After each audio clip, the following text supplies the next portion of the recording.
अस्सलाम वालेकुम। आज की इस वीडियो में हम class 10th new NBF book का चैप्टर 4 उसका एक टॉपिक है मोस्ट इंपॉर्टेंट इलेक्ट्रोप्लेटिंग, उसको कवर करने लगे हैं।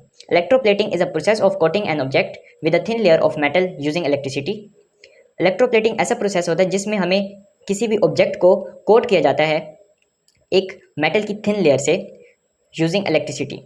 अब ये प्रोसेस किस तरह से होता है? The object to be coated is made cathode. एक ऑब्जेक्ट को हमें जिसको कोट करवाना होता है उसको हम कैथोड बनाते हैं। And the metal is to be deposited, और जिस मेटल को उस ऑब्जेक्ट पर डिपॉजिट करवाया जाता है या करना होता है उसको हम एनोड बनाते हैं।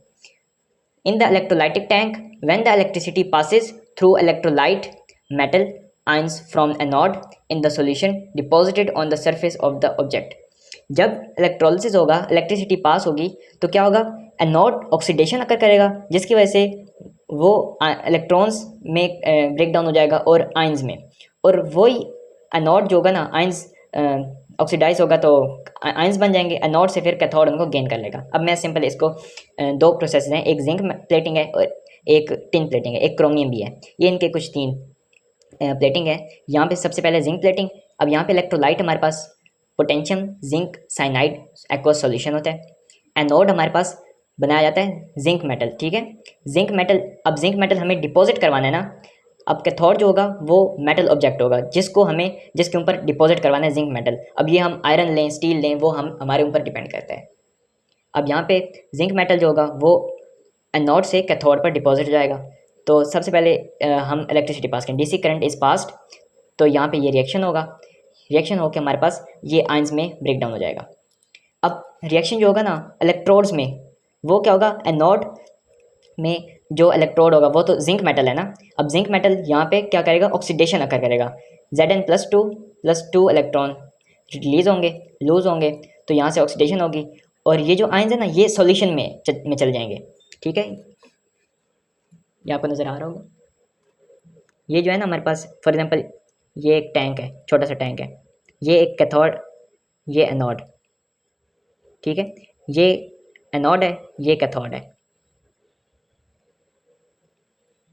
अब यहाँ पे ये जो इलेक्ट्रोड है ना ये जिंक मेटल है, ठीक है। ये आयंस में कन्वर्ट हो जाएगा। जब आयंस होगा तो ये सॉल्यूशन में डिसॉल्व हो जाएगा, और ये आयंस कौन से हैं? +2 चार्ज। यहाँ से जो आयंस है ना ये मूव होंगे कैथोड के ऊपर और डिपॉजिट होने शुरू हो जाएंगे, क्योंकि ये कैथोड कैट मतलब +2 को अट्रैक्ट करता है ना, तो यहाँ से डिपॉजिट होना शुरू हो जाएंगे। और ये जो कैथोड होगा यहाँ पे आयरन स्टील, उसके ऊपर फिर जिंक मेटल डिपॉजिट होने शुरू हो जाएगा। यहाँ से दो इलेक्ट्रॉन्स, ये एक रिएक्शन है कैथोड के ऊपर जो रिडक्शन होती है, आपको पता है। Zn+2 इलेक्ट्रॉन्स इसने गेन किए और जिंक मेटल बन गया, सिंपल। अब यहाँ पे हमारे पास कुछ एक दो चीज़ें आपने याद करनी पड़ेंगी कि साइनाइड कंपाउंड्स जो होते हैं ये हाईली टॉक्सिक होते हैं, तो इनको हमें रिवर्स, लेक्स, स्ट्रीम्स में ड्रॉप नहीं करना चाहिए, क्योंकि ये किलिंग फिश को मार सकते हैं और अदर जो एनिमल्स होते हैं उनकी मौत का ज़रिया बन सकते हैं ये कंपाउंड्स। नेक्स्ट है हमारे पास tin plating. Coating metal with thin layer of tin हमारे पास एसन using electricity. Electrolyte aqueous stannous sulphate SnSO4। अब एनोड टिन प्लेटिंग है तो एनोड हमें मेटल से बनाना पड़ेगा, ठीक है। अब यहाँ पे कोई मेटल होगा जैसे टिन प्लेट एसन, ये मेड एनोड। अब यहाँ पे कैथोड हमारे पास आयरन स्टील ऑब्जेक्ट हो सकता है जिसको हमें कोट करवाना हो। DC direct current is passed, ये हमारे पास रिएक्शन होगा। अब एनोड और कैथोड में रिएक्शन कौन से होंगे ये आप देखें। At anode tin metal dissolves form Sn+2 ions. ये रिएक्शन हुआ ना एनोड में, मेटल जो होगा वो ऑक्सीडाइज होगा, इलेक्ट्रॉन्स में ब्रेक डाउन हो जाएगा और आयंस में, ये आयंस सॉल्यूशन में डिजॉल्व हो जाएंगे।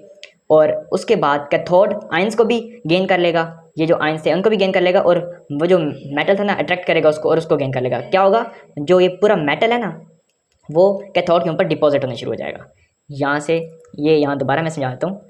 ये टैंक है, यहाँ पे ये एनोड है, इलेक्ट्रोड की बात कर रहा हूँ, ठीक है, कंफ्यूज नहीं होना आपने। यहाँ से एनोड ऑक्सीडाइज होगा तो एनोड एसन था ना, टिन जो मेटल है वो यहाँ +2 आयंस में ब्रेक डाउन हो जाएगा, तो ये सॉल्यूशन में डिजॉल्व हो जाएगा। यहाँ से ये कैथोड है, ये कैथोड है, तो कैथोड इसको अट्रैक्ट करेगा। जब अट्रैक्ट करेगा तो यहाँ पे इसमें होना शुरू हो जाएगा डिपॉजिट, और वहाँ से इलेक्ट्रॉन्स ये गेन करेगा, तो ये पूरा एक मेटल यहाँ पे डिपॉजिट हो जाएगा, सॉलिड मेटल कैथोड में। और कैथोड में हम आयरन स्टील लेंगे तो आयरन स्टील के ऊपर हमारे पास टिन प्लेटिंग हो जाएगी। Result object coated with tint and prevent from corrosion. आपको समझ आ गया होगा। नेक्स्ट वीडियो हम करेंगे क्रोमियम प्लेटिंग और उससे आगे। तब तक के लिए अपना ख्याल रखिएगा। अगर आपको कोई चीज़ समझ नहीं आती तो नीचे कमेंट में आप बता दें, मैं ज़रूर जवाब दूंगा। अल्लाह हाफिज़।